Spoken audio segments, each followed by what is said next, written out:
there's some parallels with this book that was written, 20 some odd years ago that ring really true today and where we are now as a society and as the world. We live in the Watchmen world, even maybe more so than 1985. Those were the years of Ronald Reagan here in America, of Margaret Thatcher in England, and a lot of right-wing conservative politics.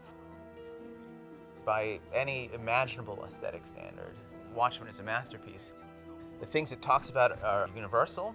It understands itself as a medium, and most importantly, it reads with precisely the same devastating effect today as it did when it was first released. It has the capacity to subvert your notion of what the whole superhero story is about and kind of question why we have created these archetypes for ourselves in modern times. It's the ones that aspire to save the world, like Adrian Veidt, Ozymandias, or Rorschach, that take it to the extreme. The character of Ozymandias asking the question, what does the world want and how am I going to give it to them, and the cost doesn't matter.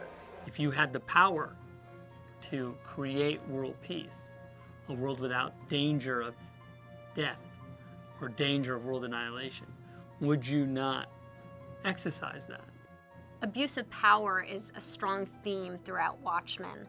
Not just actually the superheroes, but I think it's even bigger than that, where we have a President Nixon at the time. He actually takes those powers and uses Dr. Manhattan to change term limits. I think as far as the kind of leadership of the world is concerned today, probably a lot of the same worries apply. People who've read it more in depth notice, wow, they're really saying interesting things about ethics, they're saying interesting things about politics. It put the ideas of costume adventurism, superheroes, and comic books within a reality which I actually lived in, dealing with New York City, dealing with a political climate that I could relate to. You always think of superheroes like punish bad, reward good, but when you are given this quandary that is by punishing evil, you punish good, makes you question, what is a good guy? Who are the good guys? What does that even mean?